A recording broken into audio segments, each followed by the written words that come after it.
কাশ্মীরের পেহেলগাঁওতে যে ভয়াবহ নারকীয় হত্যাকাণ্ড, বেছে বেছে হিন্দুদের সিঁথির সিঁদুর দেখে এবং ধর্ম জিজ্ঞাসা করে পাকিস্তান মদতপুষ্ট জেহাদিরা যেভাবে হত্যা করেছে, তার জবাব ভারতীয় সেনাবাহিনী বলিষ্ঠ প্রধানমন্ত্রী, যশস্বী প্রধানমন্ত্রী নরেন্দ্র মোদীজির নেতৃত্বে পাকিস্তানের মাটিতে 100 কিলোমিটার ঢুকে তাদের জঙ্গি ঘাঁটি ধ্বংস করেছে। ভারতের সৈনিক, ইন্ডিয়ান আর্মি, তিন দিকেই এয়ারফোর্স, নেভি আর আমাদের আর্মি, এনাদের বীরত্ব আর এনাদের যে কাজ, সেটার জন্য আমরা তাদের পাশে আছি। এই বার্তা দিতে আমরা সবাই এখানে একত্রিত হয়েছি। আমরা সবাই জানি যে আমাদের দেশে যে পাকিস্তানি সমর্থিত আতঙ্ক, জিহাদি আতঙ্ক, যেটা কাশ্মীরের পহেলগাঁওতে হলো, আমাদের হিন্দু বোনদের সিঁদুর মুছে দেওয়ার যে ওরা কুৎসিত কর্ম করলো, তার উত্তরে আমাদের যশস্বী প্রধানমন্ত্রী অপারেশন সিন্ধুর পাকিস্তানের উপরে চালালো। এতে আমাদের যে ভারতের সৈনিক, ইন্ডিয়ান আর্মি, তিন দিকেই এয়ারফোর্স, নেভি আর আমাদের আর্মি, এনাদের বীরত্ব আর এনাদের যে কাজ, সেটার জন্য আমরা তাদের পাশে আছি। এই বার্তা দিতে আমরা সবাই এখানে একত্রিত হয়েছি। আমরা রায়গঞ্জ যে বিধানসভা, সেখানকার সব কার্যকর্তারা আছি এখানে, আর মানে কমন পাবলিক যাকে বলা হয় তারাও আছে। আমরা সবাইকে আহ্বান দিয়েছিলাম কি ভারতীয় সৈনিকদের সাথে থাকার জন্যে, তাদের মনোবল বাড়াবার জন্যে তাদের সাথে আছি, এই বার্তা দেওয়ার জন্য। আর এর ডিটেলসে আমাদের জেলাতে মানস দা এটা নিয়ে কাজ করছেন সারা জেলাতে।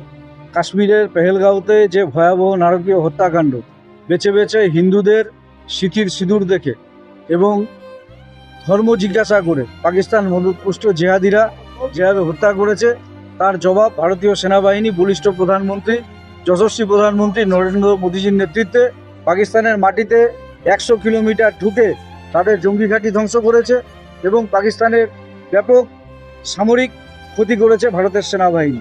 আজকে তার জন্য আমরা গোটা রাজ্যব্যাপী ভারতীয় জনতা পার্টি ভারতীয় সেনাবাহিনীকে ধন্যবাদ জ্ঞাপন করে মিছিল করছি। সেই মিছিলের অঙ্গ হিসাবে আজকে রায়গঞ্জেও ভারতীয় জনতা পার্টির সমস্ত কার্যকর্তারা এবং সাধারণ সমস্ত নাগরিক মিলে নাগরিক সমাজের ডাকে আমরা এই মিছিলে সামিল হয়েছি। পহেলগাঁওতে যা ঘটেছে তার জন্য ইন্ডিয়ান আর্মি পুরোপুরি জবাব দিয়েছে, কিন্তু পশ্চিমবঙ্গে, ভারতেরই আর একটা রাজ্য, পশ্চিমবঙ্গের মুর্শিদাবাদে যে ঘটনা ঘটেছে তার কি জবাব?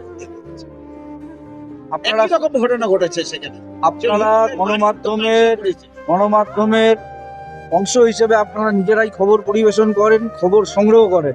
আপনারা নিজেরাই দেখেছেন যে পশ্চিমবঙ্গকে বাংলারই কলকাতার বুকের মেয়র তিনি বলছেন যে এখানে মিনি পাকিস্তান আছে। মুর্শিদাবাদে বিধায়ক বলছেন রেজিনগরের যে 30% হিন্দু, তাদেরকে কেটে ভাগীরথীতে ভাসিয়ে দেবো। তো এটা নতুনত্ব কিছু নেই। পশ্চিমবঙ্গে যা চলছে, বাংলার মুখ্যমন্ত্রীর নেতৃত্বে এই দেশকেও পাকিস্তান, এই দেশের পশ্চিমবঙ্গকে পাকিস্তান এবং বাংলাদেশ বানানোর চক্রান্তে তিনি নিজেই লিপ্ত আছেন। এর বিরুদ্ধে আপনারা কি করেন? এর বিরুদ্ধে রাস্তায় নেমে আন্দোলন চলছে। সাধারণ মানুষ দেখছেন সমস্ত কিছু। মানুষ গণতন্ত্রের শেষ কথা, মানুষই এর জবাব দেবে। বেশি দিন আর নেই, 2026 আসন্ন।